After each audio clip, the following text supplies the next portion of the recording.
Hello friends, welcome to my channel. তোমরা সবাই কেমন আছো? আশা করি তোমরা সবাই খুব ভালো আছো। আমিও খুব ভালো আছি। আবারও চলে এসেছি তোমাদের সাথে আরেকটি নতুন রেসিপি নিয়ে। আজকের রেসিপি চিড়ের পোলাও। ছোট থেকে বড় সবারই খুব পছন্দের একটি খাবার চিড়ের পোলাও। চিড়ের পোলাও বানানোর জন্য আমি কিছু টিপস বলবো, যেগুলো ফলো করলে তোমাদের চিড়ের পোলাওটা একদম পারফেক্ট হবে। চিড়ের পোলাও অনেকে অনেকভাবেই বানায়, আমি যেভাবে বানাই সেটাই তোমাদের সাথে আজকে শেয়ার করব। চিড়ের পোলাও বানানোর জন্য আমার যে সমস্ত উপকরণগুলি লাগছে, প্রথমে নিয়েছি আমি চিড়েটা আমি এখানে 400 গ্রাম মতো নিয়েছি। 400 গ্রাম মতো চিড়ে। ড্রাই ফ্রুটস নিয়েছি কিছু, তার মধ্যে নিয়েছি চিনে বাদাম, কাজু বাদাম, কিশমিশ, নিয়েছি কারি পাতা, কাঁচা লঙ্কা, বিনস, একটা বড় গাজরের হাফের থেকে একটু বেশি নিয়েছি, আর নিয়েছি দুটো মিডিয়াম সাইজের পেঁয়াজ।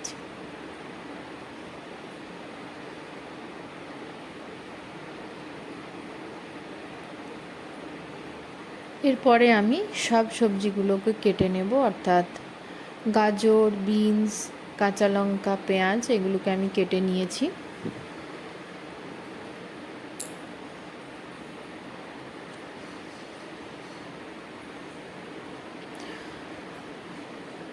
আর ফোড়নের জন্য আমি নিয়েছি হাফ চামচ মতো গোটা জিরে, কারি পাতা, চিনি, লবণ আর 1 কাপ দুধ। আজকে আমি এই সমস্ত উপকরণগুলি দিলেই চিড়ের পোলাওটা বানাবো। তো তোমরা দেখতে থাকো কিভাবে চিড়ের পোলাও বানাচ্ছি। কড়া বসিয়ে তাতে বেশ কিছুটা পরিমাণে আমি তেল দিয়ে দিয়েছি। তেলটা গরম হয়ে আসা অবধি আমরা অপেক্ষা করব।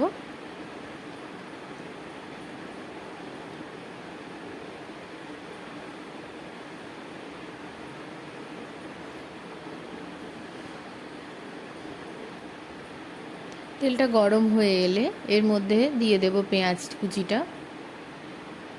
পেঁয়াজটাকে খুব ভালোভাবে ভাজবো। পেঁয়াজটাকে আমি বেরেস্তার মতো ভাজবো। পেঁয়াজটাতে আমি কোনো লবণ অ্যাড করব না। লবণ দিলে পেঁয়াজটা নরম হয়ে যাবে, বেরেস্তাটাও ভালো ভাজা হবে না। তাই বেরেস্তা ভাজার জন্য কখনো লবণ দেবে না। দেখো পেঁয়াজটা আমার গোল্ডেন কালার হয়ে গেছে, বেরেস্তাটা আমার ভাজা হয়ে এসেছে। খুব ভালোভাবে নাড়িয়ে চাড়িয়ে নেব, নাহলে এক সাইডটা পুড়ে যাবে, কম বেশি ভাজা হবে। তাই নাড়িয়ে চাড়িয়ে ভেজে নেব। এরপরে পেঁয়াজটাকে আমি তুলে রেখে দেব একটা পাত্রে। তেলটাকে ভালোভাবে ঝরিয়ে নেব।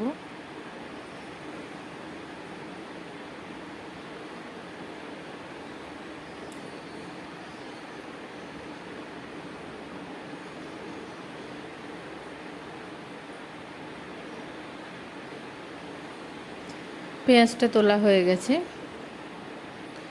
এরপরে কড়াইয়ের ওই তেলের মধ্যেই আমি দিয়ে দেব চিনে বাদাম।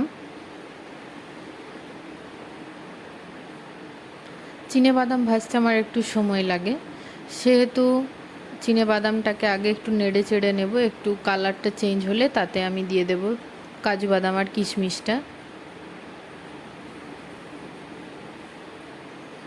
কাজু বাদাম কিশমিশটাকেও আমি তুলে নেব।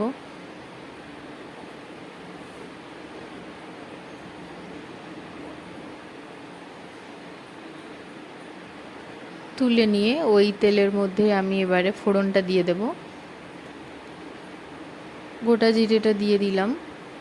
গোটা জিরেটা একটু ভেজে নেব।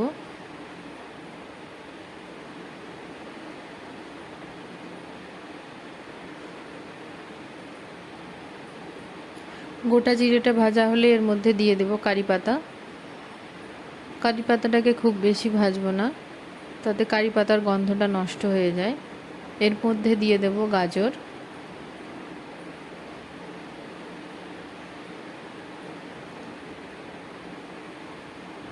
গাজরটা দিয়ে একটু নাড়িয়ে চাড়িয়ে নেব। অবশ্যই লো হিটে ভাজতে হবে, কারণ খুব বেশি জাল দিয়ে ভাজলে গাজরটা পুড়ে যাবে বা তার ভালো ভাজা হবে না। এর মধ্যে দিয়ে দেব বিনস আর কাঁচা লঙ্কা কুচিটা। খুব বেশি আঁচ দিয়ে ভাজলে কিন্তু ভাজাটা খুব ভালো হবে না এবং ক্রাঞ্চি ভাবটাও নষ্ট হয়ে যাবে, তাই অল্প আঁচেই ভাজবো। দিয়ে দেব অল্প একটু লবণ।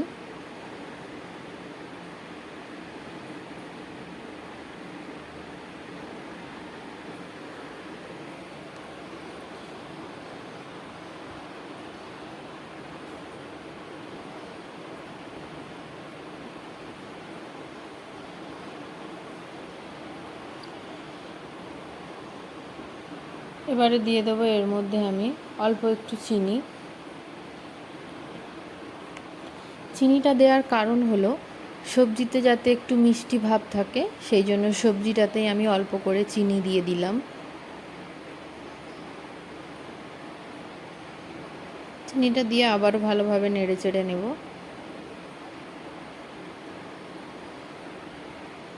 ভাজা আমার কমপ্লিট, এর থেকে বেশি ভাজবো না।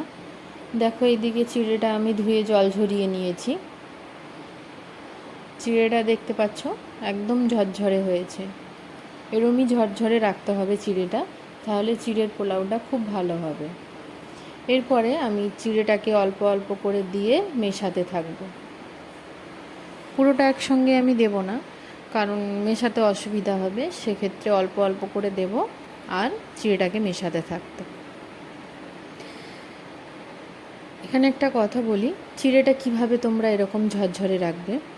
চিড়েটাকে ভিজিয়ে রাখবে না, চিড়েটাকে ধুয়ে ভালোভাবে ধুয়ে জল ঝরিয়ে নেবে। সেক্ষেত্রে চিড়ের গায়ে যে জলটা থাকবে সেই জলটা কিন্তু টেনে চিড়েটা খুব ভালোভাবেই ভিজে যাবে। ভিজিয়ে রাখার কোনো দরকার নেই, ভিজিয়ে রাখলে চিড়েটা খুব ভিজে যায়, একদম ভালো হয় না, চিড়েটা ঝরঝরেও থাকে না। সেক্ষেত্রে তোমরা ধুয়েই তুলে নিও চিড়েটা।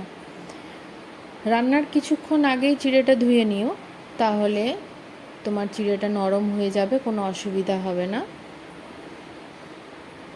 বেশ কিছুক্ষণ আগে চিড়েটা ধুয়ে রেখে দিলেই হবে, এরকম ঝরঝরে থাকবে চিড়েটা।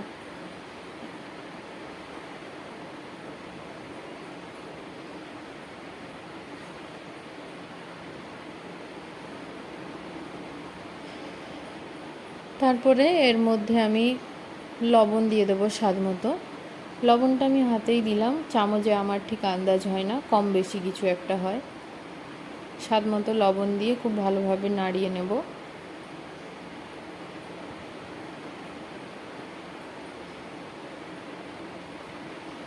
তারপরে এর মধ্যে আমি দিয়ে দেব 2 টেবিল স্পুন চিনি।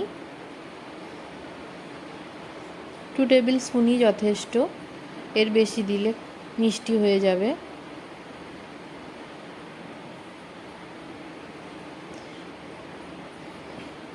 তারপরে এর মধ্যে মিশিয়ে নেব ভেজে রাখা বাদামগুলো আর বেরেস্তাটা।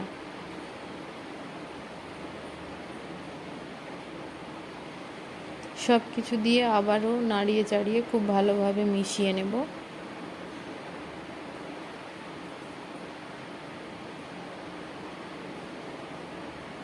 ভাজার সময় আঁচটা কিন্তু অবশ্যই মিডিয়াম ফ্লেমে রেখো, কারণ হাই হিটে দিলে পুড়ে যেতে পারে, ধরে যেতে পারে, ভাজাটাও ভালো হবে না। সেক্ষেত্রে মিডিয়াম আঁচে রেখেই চিড়েটা ভাজতে হবে।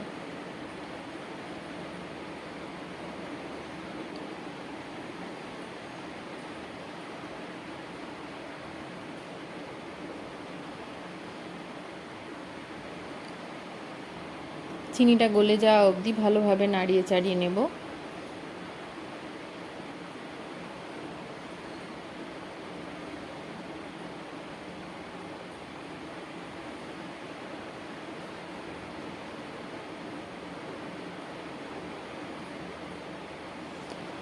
তারপরে এখানে আমি দিয়ে দেব 1 কাপ দুধ।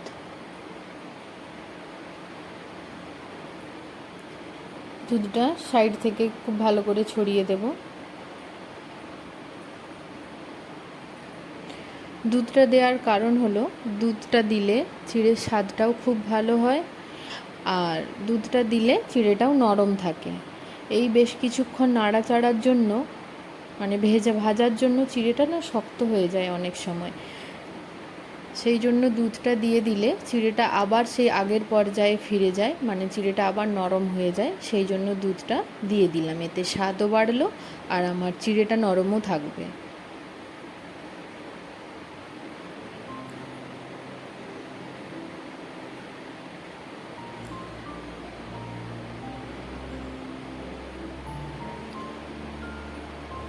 দুধটা দেওয়ার পরে খুব ভালোভাবে মিশিয়ে নেব।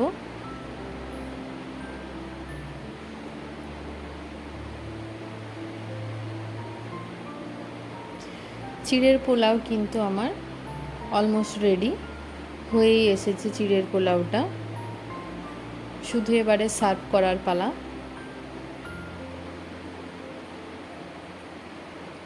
তো আজকের এই রেসিপিটি তোমাদের কেমন লাগলো প্লিজ কমেন্ট করে জানিও।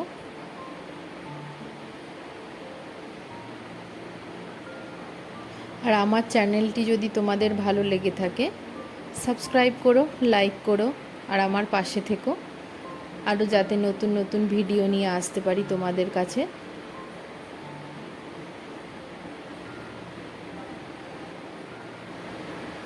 আজকে এই পর্যন্ত। সবাই ভালো থেকো, সুস্থ থেকো, সাবধানে থেকো। দেখা হবে তোমাদের সাথে আবার কোনো নেক্সট ভিডিওতে। আজকের মতো টাটা।